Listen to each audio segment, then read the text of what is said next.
அன்பான மக்களே, நம்மளோட எடிட்டர்கிட்டருந்து பயங்கரமாக ஒரு போஸ்ட் வந்திருக்கு. என்னன்னு சொல்லி பார்த்தீங்க அப்படின்னா, மகாநதி சீரியல் எடிட்டர் அவர் தான் வெயிட் பண்ணிகிட்டே இருந்திருக்காரு. ஆல்ரெடி நேத்திக்கே போட்டிருந்தா செம்மையாக இருந்திருக்கும் அப்படிங்கிறதான்.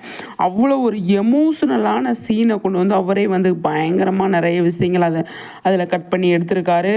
அவர் முக்கியமானதை வந்து போஸ்ட் பண்ணியிருக்காரு. தூக்கமே வரலைங்க அப்படிங்கிற மாதிரி அவர் வந்து போஸ்ட் பண்ணியிருக்காரு. வெயிட் பண்ணிட்டு இருந்திருக்கார் அவர்.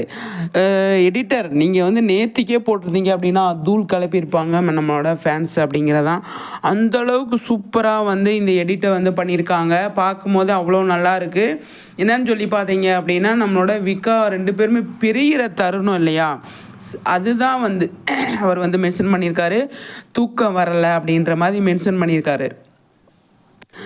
அவங்க அவ்வளோ அழகாக வந்து ஒரு நாள் ஃபுல்லாக டைம் ஸ்பெண்ட் பண்ணிவிட்டு அவங்க வந்து பிரியும் போது அவங்க வந்து எவ்வளோ ஃபீல் பண்ணுறாங்க அப்படிங்கிறத அதில் வந்து அவங்க வந்து மென்ஷன் பண்ணி சொல்லியிருக்காங்க. பார்க்குறதுக்கு அவ்வளோ ஒரு மன வலியோடு இருந்தது. நிஜமாகவே நமக்கு வந்து லாஸ்ட் வீடியோவில் சொன்ன மாதிரி அதை எடிட்டருமே வந்து ஃபீல் பண்ணியிருக்காருங்க. சூப்பருங்க, அவ்வளோ நல்லா இருக்குது பார்க்குறதுக்கு.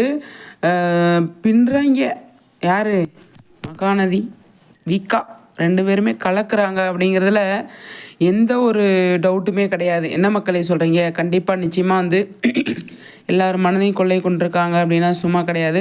அதையும் நம்ம எடிட்டர் வந்து அவங்க தான் ஃபஸ்ட்டு ரசிகராக இருக்க முடியும். அவங்க ரசித்தா மட்டும்தான் அந்த சீனை வந்து வெளியில் நமக்கு வந்து டெலிவரி பண்ண முடியும். அந்த மாதிரி அழகாக வந்து அதை வந்து சொல்லியிருக்காரு நம்மளோட எடிட்டர் அப்படின்னு தான் நான் சொல்கிறேன்.